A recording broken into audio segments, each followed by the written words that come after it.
Press মিডিয়াৰ electronic media আৰু print মিডিয়াৰ বন্ধুসকল, আপোনালোকক আমি ইউনাইটেড ট্ৰাইবেল অৰ্গেনাইজেশ্যনৰ পৰা প্ৰথমে আন্তৰিক শুভেচ্ছা যাচিছোঁ। আজি আমাৰ সংগঠনৰ মূল লগত আমাৰ সংগঠনৰ কিছুমান বিষয়ববীয়া আছে। ইয়াক মই প্ৰথমে পৰিচয় দিবলৈ বিচাৰিছোঁ। প্ৰথমে আছে আমাৰ দুলাল ব্ৰহ্ম, তেখেত চেণ্ট্ৰেল কমিটিৰ অৰ্গেনাইজিং ছেক্ৰেটাৰী হয়। আৰু লগত আছে আমাৰ তৰুণ দেউৰী, তেখেতো অৰ্গেনাইজিং ছেক্ৰেটাৰী চেণ্ট্ৰেল কমিটি। আৰু লগত আছে আমাৰ পাব্লিচিটি ছেক্ৰেটাৰী চানচুমা নাৰ্জাৰী।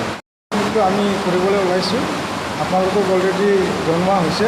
এটা হ'ল ইলিগেল ইভিকশ্যন, আমাৰ জনজাতি তথা বড়ো ভূমিপুত্ৰসকলক গুৱাহাটীত দুবাৰ কৰিলে।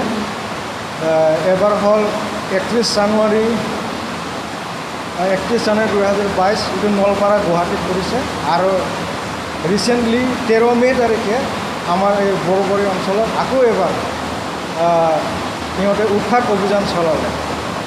ইয়াৰ বাবে আমি এতিয়া কাগজে পত্ৰে আজি আমি জানিলোঁ, যোৱাকালি আসাম গভৰ্ণমেণ্ট লগতে আমাৰ জাতীয় সংগঠন আপচু আৰু কিছুমান ট্ৰাইবেল সংগঠনৰ লগত চৰকাৰে আলোচনা কৰি মানে এই বিষয়টো সলভ কৰিব বুলি কৈছে। আমি তাক ৱেলকাম জনাইছোঁ, কিন্তু খালি এই সলভ কৰিম বুলি ক'লে নহ'ব, আমাক ৰিজাল্ট লাগে। যেনে তেনে হওক, আমাৰ এই 51 ফেমিলি মেম্বাৰ্ছ, নলপাৰাৰ 51 ফেমিলি মেম্বাৰ্ছ আৰু আমাৰ এই বৰবাৰী অঞ্চলৰ 36টা ফেমিলি, ইহঁতক যেনে তেনে সংস্থাপন দিয়াৰ লগতে ইহঁতক ক্ষতিপূৰণটো দিবই লাগিব। আৰু এইটো কাগজে পত্ৰে নহয়, প্ৰেক্টিকেলি হ'ব লাগিব। তো আৰু লগতে আমি আজি আপোনালোকৰ দ্বাৰা ইয়াকে কওঁ, চৰকাৰে যেন নেক্সট টাইম এনেকুৱা আমাৰ ভূমিপুত্ৰসকলৰ ওপৰত এনেকুৱা আৰু অত্যাচাৰ নকৰে। নহ'লে আমি বাধ্য হৈ এট্ৰচিটিছ এক্টৰ আণ্ডাৰত চৰকাৰৰ বিৰুদ্ধে আমি কেছ ফাইল কৰিম। তো লগতে আপোনালোকে জানে 2020 চনত তৃতীয় বড়ো পিছ চুক্তি অনুসৰি BKWC বুলি এটা কাউন্সিল গঠন কৰিছিল। আৰু সেই কাউন্সিলটো BTCৰ বাহিৰত থকা বড়ো কছাৰীসকলৰ যি নেকি এটা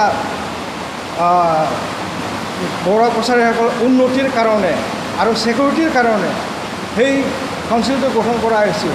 কিন্তু আমি দেখা পালোঁ 2 বছৰৰ পিছতে এই BKC গঠন হোৱাৰ পিছত বড়ো চুক্তি, থাৰ্ড বড়ো চুক্তিটো হোৱাৰ পিছতো আজি আমাৰ বড়োসকল তথা বেলেগ বেলেগ ভূমিপুত্ৰ ট্ৰাইবেলসকলক চৰকাৰে, তাৰ বাবে আমি চৰকাৰক অনুৰোধ তথা দাবী জনাওঁ, এনেকুৱা যেন আৰু আকৌ এবাৰ নহয়, তাৰ বাবে আমি চৰকাৰক অনুৰোধ জনাইছোঁ। লগতে আমি এটা ইছ্যুত ক'ব বিচাৰোঁ, 2012 চনৰ পৰা আমি গুৱাহাটী হাইকোৰ্টত 47 ট্ৰাইবেল বেল ব্লকৰ পৰা অবৈধভাৱে যিসকল আমাৰ মাটি, ট্ৰাইবেলৰ মাটিত বসবাস কৰি আছে, ইহঁতক উচ্ছেদ কৰাৰ বাবে আমি PIL এটা দিছিলোঁ।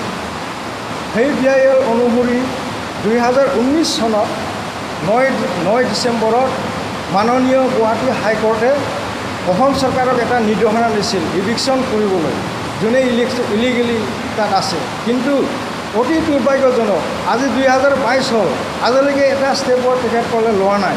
অসম চৰকাৰে এজনো বেদখলকাৰীক আমাৰ মাটিৰ পৰা উচ্ছেদ কৰা নাই।